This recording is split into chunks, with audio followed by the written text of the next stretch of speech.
ये पान खाने की परंपरा बहुत वैज्ञानिक है, बहुत ही वैज्ञानिक। जिसने भी शुरू की वो बागवट का पक्का चेला रहा होगा, बहुत समझकर उसने ये शुरू की।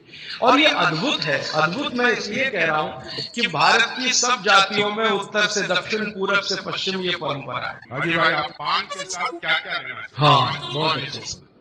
मैं दूसरे प्रश्न का पहले उत्तर दे दूं, पान के साथ क्या क्या लेना चाहिए। बागवट जी ने पान खाने के लिए बताया है कि एक तो पान जो खाए हैं वो ऐसा पान हो जिसका स्वाद कसेला हो, कसेला। जैसे देशी पान ज्यादा गहरा हरे रंग का होता है और विलायती पान हल्के हरे रंग का होता है। तो बागवती जी कहते हैं हल्के रंग की चीजें मत खाइए, गहरे रंग की चीजें खाइए। तो गहरे रंग वाला पान खाइए, गहरे रंग की जो भी चीजें हैं भरपेट खाइए। जैसे बैंगन है गहरे रंग का, जामुन है गहरे रंग का, टमाटर है गहरे रंग का। ये सब एंटी कैंसरस, एंटी डायबिटिक है, एंटी कैंसरस है, एंटी अस्थमेटिक है। इनकी क्वालिटीज आज की विज्ञान ने भी प्रूव किया है। आज का विज्ञान ये कहता है कि जो भी रंग है किसी भी वस्तु में, वो भगवान का दिया हुआ कोई ना कोई ऐसा रस और एंजाइम है जो आपको गंभीर बीमारियों से बचाता है। तो वो कहते हैं गहरे रंग का पान खाइए, माने कसेला उसमें ही स्वाद होगा, तो गहरा पान खाइए। उसमें क्या मिला है? उसमें सबसे ज्यादा चूना।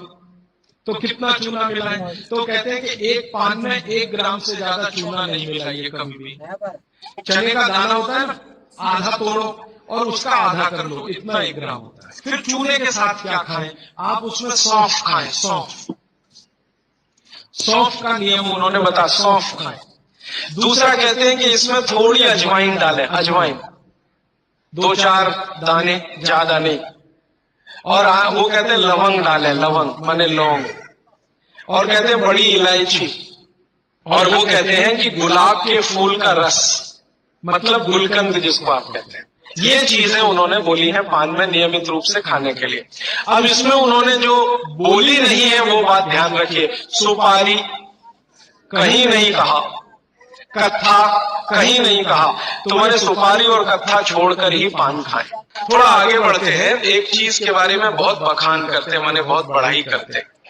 वो ये कहते हैं कि जो लोग खाने के बाद पान खाते हैं चूना मिलाकर, वो जिंदगी भर वात के रोगी होंगे नहीं। जो खाने के बाद पान खाते हैं चूना मिलाकर, वो जिंदगी भर वात के रोगी होंगे नहीं। माने चूना, वो बोलते हैं, सबसे बेहतरीन वातनाशक औषधि है। चूना सबसे अच्छी वातनाशक औषधि है। चूने के बारे में भागवत जी का बहुत बहुत रिसर्च है, बहुत रिसर्च है। और वो ये कहते हैं कि ये भगवान की दी हुई प्रचंड मात्रा में अद्भुत ऐसी चीज है जो आपके बात के सब रोगों को दूर करेगी।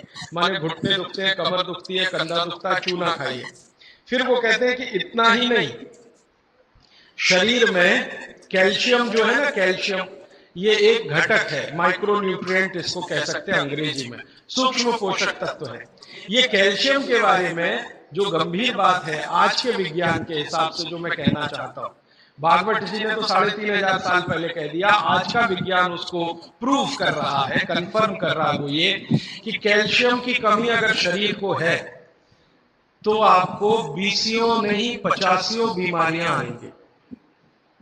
कैल्शियम की कमी अगर है शरीर को तो 85 बीमारियां आएंगी। क्या क्या आ सकता है? हर तरह का दर्द आपको होगा, हर तरह का, मांसपेशियों का दर्द, हड्डियों का दर्द, सब तरह का। हड्डियों की जितनी विकृतियां हैं वो सब कैल्शियम की कमी से आएंगे। हड्डियों के जितने रोग हैं वो सब कैल्शियम की कमी से आएंगे। फिर वो कहते हैं कि रक्त के बहुत सारे रोग कैल्शियम की कमी से आते हैं, रक्त के रोग, खून की बीमारी। फिर वो कहते हैं कि बहुत सारे कफ के रोग कैल्शियम की कमी से आते हैं। तो कैल्शियम कम नहीं होने देना चाहिए। जो विज्ञान आज का कहता है, आधुनिक विज्ञान ये कहता है कि कैल्शियम वो माइक्रो न्यूट्रिएंट है, वो सूक्ष्म पोषक तत्व है जिसके शरीर में रहने पर ही दूसरे सूक्ष्म पोषक तत्व उपयोगी होते हैं। ये 12-15 साल का रिसर्च है, एक वाक्य में मैंने खत्म कर दिया। कैल्शियम की उपस्थिति में ही बाकी सभी सूक्ष्म पोषक तत्व उपयोगी होते हैं। इसका मतलब यह है कि अगर आपको शरीर में विटामिन सी का असर देखना है तो कैल्शियम चाहिए। विटामिन ए का असर देखना है तो कैल्शियम चाहिए, विटामिन बी का असर देखना है तो कैल्शियम चाहिए, अगर विटामिन डी का असर देखना है तो भी कैल्शियम चाहिए, विटामिन के का असर देखना है तो भी कैल्शियम चाहिए, प्रोटीन अच्छे से आपके शरीर को काम में आए तो कैल्शियम चाहिए, कार्बोहाइड्रेट्स ठीक से आपके शरीर को मदद करे तो कैल्शियम चाहिए, फैट्स आपके शरीर में डिसॉल्व होते रहें और जहां जरूरत है वहां लुब्रिकेशन में मदद करते रहें तो कैल्शियम चाहिए। माने समझ लीजिए कि कैल्शियम अगर नहीं है तो शरीर में सब कुछ बीमारियां आने ही वाली है। इसलिए कैल्शियम की उपलब्धता शरीर को होनी ही चाहिए। अब इसके बारे में बागवती जी कहते हैं, आधुनिक विज्ञान ने अभी प्रूव किया, बागवती जी पहले ही कह गए कि हमारे शरीर की 40 वर्ष की उम्र तक, 40 से 45 वर्ष की उम्र तक जो कुछ भी हम खा रहे हैं इसी में से हमको कैल्शियम मिलता रहता है। सबसे ज्यादा कैल्शियम आप जानते हैं दूध में है, दूध, फिर दूध के बाद दही, दही के बाद मट्ठा, मट्ठे के बाद मक्खन, मक्खन के बाद घी, इन सब में भरपूर कैल्शियम है। फिर आपने खाया संतरा, मौसमी, नारंगी, अंगूर, द्राक्ष, जो भी खट्टे फल, आम वगैरह वगैरह, सब में कैल्शियम भरपूर मात्रा में है। फिर सबसे ज्यादा कैल्शियम फलों में माना जाता केले में है। केला भरपूर खाना चाहिए क्योंकि कैल्शियम का सबसे बड़ा भंडार है और आसानी से हजम होता है। तो ऐसे जो फल हैं इनका जो कैल्शियम है ये 40-45 साल तक हमें आसानी से मिलता रहता है, क्योंकि शरीर की जो बायोकेमिस्ट्री है 40-45 साल तक एकदम दुरुस्त और तंदुरुस्त रहती है, जठर अग्नि भी तीव्र रहती है, बाकी सब फंक्शन ठीक है। लेकिन जैसे ही 45 की उम्र खत्म होती है, माताओं को ये बात विशेष रूप से कह रहा हूं, बहनों को, माताओं को, जैसे ही आपकी 45 की उम्र पूरी होती है और आपका मेंसिस साइकिल बंद होता है, मासिक धर्म आपका बंद होता है, उसी समय आपको कैल्शियम हजम होना कम होना शुरू होता है। आप कितना भी ये सब चीजें खाएं, केला भी खाएं, ये भी खाएं, लेकिन कैल्शियम उतना पूर्ति नहीं करता, क्योंकि कैल्शियम को शरीर में डाइजेस्ट कराने वाला जो हार्मोन है वो तभी तक आपको है जब तक आपकी मासिक चक्र की शुरुआत है। मासिक चक्र बंद होते ही ये हार्मोन कम होता है। आप जानते हैं कई हार्मोन्स कम हो जाते हैं, तो कैल्शियम डाइजेस्ट होना बहुत मुश्किल होता है। तब आपको जरूरत पड़ती है कि बाहर से कैल्शियम लें।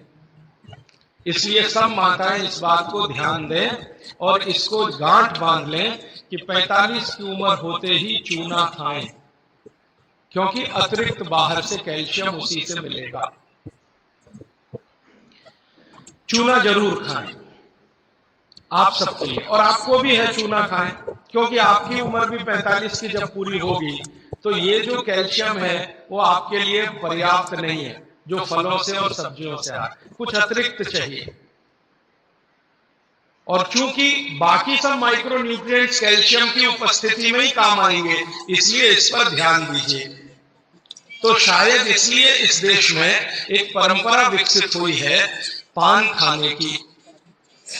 ये पान खाने की परंपरा बहुत वैज्ञानिक है, बहुत ही वैज्ञानिक। जिसने भी शुरू की वो बागवट का पक्का चेला रहा होगा, बहुत समझकर उसने ये शुरू की। और ये अद्भुत है, अद्भुत मैं इसलिए कह रहा हूं कि भारत की सब जातियों में उत्तर से दक्षिण, पूरब से पश्चिम ये परंपरा है। कहीं भी चले जाओ, आप सिक्किम में चले जाओ, अरुणाचल में चले जाओ, वो भी पान खाते हैं। और आप